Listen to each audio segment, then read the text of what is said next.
नमस्कार। प्रस्तुत है आज का चिंतन। समस्या। अनेक व्यक्तियों को ऊंचा उठाने और आगे बढ़ाने का पुनीत कार्य किस प्रकार सरलतापूर्वक किया जा सकता है? समाधान। दूसरों में जिन सद्गुणों को देखें, जिन सद्वृत्तियों को विकसित होता हुआ पाएं, उन्हें और अधिक उन्नत करने के लिए प्रोत्साहित करें। मुरझाकर सूख जाने की तैयारी में खड़े हुए पौधे जल से सिंचित होते ही दूसरे ढंग के हो जाते हैं। उनकी गतिविधि तुरंत ही बदल जाती है। कुम्हलाए हुए पत्ते भी सतेज दिखाई पड़ने लगते हैं। प्रशंसा का जल ऐसा ही जीवन दाता है। सूखे हुए अंतःकरणों में वह आशा और उत्साह का संचार करता है। वर्षा ऋतु में पौधे बल्लियों बढ़ जाते हैं। मेघों का स्नेह बूंद पीकर वनस्पति जगत का रोम रोम तरंगित होने लगता है। वर्षा ऋतु में मखमल जैसी हरियाली चारों ओर छा जाती है। ऊसर भूमि भी सुशोभित दिखती है। चट्टानों का मैल धुल जाने से उनकी स्वच्छता निखर जाती है। आप यदि प्रशंसा द्वारा दूसरों के मुरझाए हुए हृदयों को सींचना आरंभ कर दें, कानों की राह आत्माओं को अमृत पिलाएं, तो ठीक वैसा ही कार्य करेंगे जैसा कि परोपकारी मेघ किया करते हैं। तबे के समान जलते हुआ भूतल मेघमाला का स्नेह पीकर तृप्त होता है और वनस्पतियों का हरा भरा आशीर्वाद उगलता है। परोपकार और आशीर्वाद के सम्मिश्रण से बड़ी ही शांतिदायक हरियाली उपज पड़ती है और विश्व की असाधारण सौंदर्य वृद्धि करती है। क्या आपको यह कार्य पद्धति पसंद है? यदि है तो अपने चारों ओर बिखरे पड़े हुए असंख्य अतृप्त और अविकसित हृदयों को अपनी प्रोत्साहनमयी मधुर वाणी से सींचना आरंभ कर दीजिए। वे हरे भरे स्वच्छ उत्फुल्ल हो जाएंगे। उनके सद्गुण वर्षा की वनस्पति की तरह तीव्र गति से बढ़ने और फैलने फूटने लगेंगे। यह बहुत ही उच्च कोटि का पुनीत धर्म कार्य है। अंतःकरण की चिर तृषा इससे तृप्त होती है। उन्नति के विरुद्ध स्रोत खुलते हैं। अविकसित सद्वृत्तियाँ प्रस्फुटित होती हैं। छिपी हुई योग्यताएं जागृत होती हैं और निराशा के अंधकार में आशा का दीपक एक बार पुनः जगमगाने लगता है। हो सकता है कि कोई क्रियाशील व्यक्ति आपके द्वारा प्रोत्साहन पाकर उन्नति के प्रकाशपूर्ण पथ पर चल निकले और एक दिन ऊंची चोटी पर जा पहुँचे। क्या आपको उसका श्रेय न मिलेगा? क्या उस महान कर्म साधना में आप पुण्य के भागी न होंगे? पुस्तक सहयोग और सहिष्णुता, पृष्ठ 18-19। समस्या। अस्वाद का क्या अर्थ होता है? अस्वाद का प्रयास और अभ्यास किस प्रकार करना चाहिए?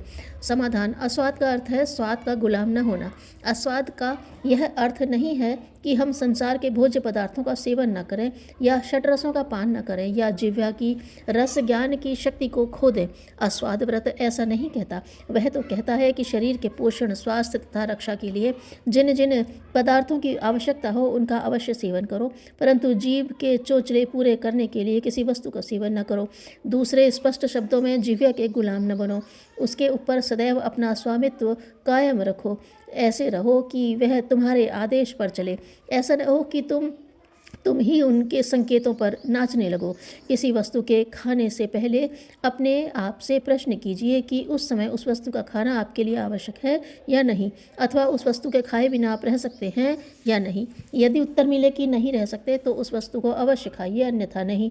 इस साधन को अपनाने में आपको शारीरिक, आर्थिक और या सामाजिक किसी प्रकार की भी हानि नहीं होगी। इसके विपरीत इन तीनों दशाओं में भी आपको लाभ ही लाभ होगा। भोग और स्वाद का आनंद तो पशु भी लेते हैं और आपको भी इसका आनंद लेते न जाने कितना समय बीत गया। आप त्याग और अस्वाद का आनंद भी देख लीजिए। यदि किसी समय आपको इस कल्याण मार्ग को अपनाने की प्रेरणा मिले तो आप सबसे प्रथम भोजन में से खोआ, मैदा, बेसन से बनी हुई चीज़ों का त्याग कर दीजिए। यदि आपको पारमार्थिक या धार्मिक जीवन की ओर रुचि न भी हो, तब भी इस साधन को अपनाने में आपके स्वास्थ्य को बड़ा लाभ पहुंचेगा।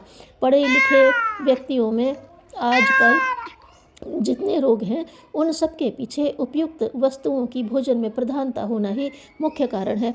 अस्वाद व्रत द्वारा यदि आपने प्रयास किया और निरंतर अभ्यास करते रहे तो आप अवश्य बुद्धि योग के द्वारा ज्ञान, भक्ति या कर्म किसी से भी योग करके सच्चा सुख और शांति प्राप्त करते हुए अपने वास्तविक सत्यम शिवम सुंदरम स्वरूप को प्राप्त हो जाएंगे। पुस्तक इंद्रिय संयम, पृष्ठ 18-20। समस्या। हमारे एक मित्र आत्मोन्नति के लिए गृह त्याग करके ऋषि मुनियों जैसा जीवन जीना चाहते हैं। क्या यह उचित है? समाधान: हमारे पूर्वज ऋषि मुनियों को ठीक तौर से पहचानने में लोग बड़ी भूल करते हैं। ऋषि मुनियों के जीवन पर गंभीरतापूर्वक दृष्टिपात किया जाए तो उनकी सच्ची आत्मोन्नति के प्रमाण प्रत्यक्ष हो जाते हैं। जंगलों में जाकर रूखा सूखा खाकर अकर्मण्य आलसी अजगरों की तरह वे नहीं पड़े रहते थे, वरन वहां जाकर जनसाधारण की सेवा के लिए अधिक से अधिक काम करते थे।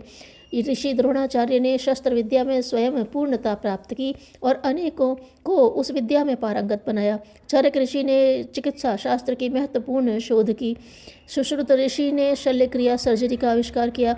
पाणिनि ने व्याकरण शास्त्र की रचना की। आर्यभट्ट ने खगोल विद्या के मर्मों की खोज करके ज्योतिष शास्त्र बनाया। ऋषि वशिष्ठ ने अपने उपदेशों से राम को मर्यादा पुरुषोत्तम राम बना दिया। परशुराम ऋषि ने अपने प्रचंड बाहुबल से पृथ्वी को अत्याचारियों के रक्त से रंग दिया। नारद ऋषि का प्रचार कार्य इतना प्रबल था कि वे एक घड़ी से अधिक एक स्थान पर नहीं ठहरते थे, और इस युग में जो कार्य अनेक अखबार और पब्लिसिटी ऑफिसर मिलकर नहीं कर पाते, उतना काम उस समय अकेले नारद कर लेते थे। ऋषि विश्वामित्र ने अलग ही सृष्टि रच दी। ऋषि व्यास ने अष्टादश महापुराण रचे। योगी चाणक्य ने अर्थशास्त्र और कूटनीति शास्त्र के अपूर्व ज्ञान की रचना की। एक भी ऋषि मुनि योगी का जीवन ऐसा नहीं पाया जा सकता जिसमें लोक सेवा के महान कार्य समन्वित न हो। आत्मशक्ति की उन्नति के लिए वे योगाभ्यास भी करते थे, पर वह होता इस प्रकार था जैसे प्रातःकाल अधिक काम करने की शक्ति प्राप्त करने के लिए हम निद्रा लेते हैं या कुश्ती लड़ने का बल बढ़ाने के लिए दूध पीते हैं। रहन सहन को कम खर्चीला वे इसलिए बनाते थे कि अपने निजी झंझटों को पूरा करने के लिए कम परिश्रम करना पड़े और अपनी अधिकांश शक्ति का उपयोग लोक सेवा अथवा परमार्थ के निमित्त हो सके। यह मानना भी गलत है कि हमारे ऋषि मुनि योगी स्त्री बच्चों का त्याग करते थे। सच तो यह है कि शायद ही कोई ऋषि रहा हो जिसने अविवाहित जीवन बिताया हो, अन्यथा पुराण साक्षी हैं कि सभी ऋषियों की पत्नियां और संतानें मौजूद थीं।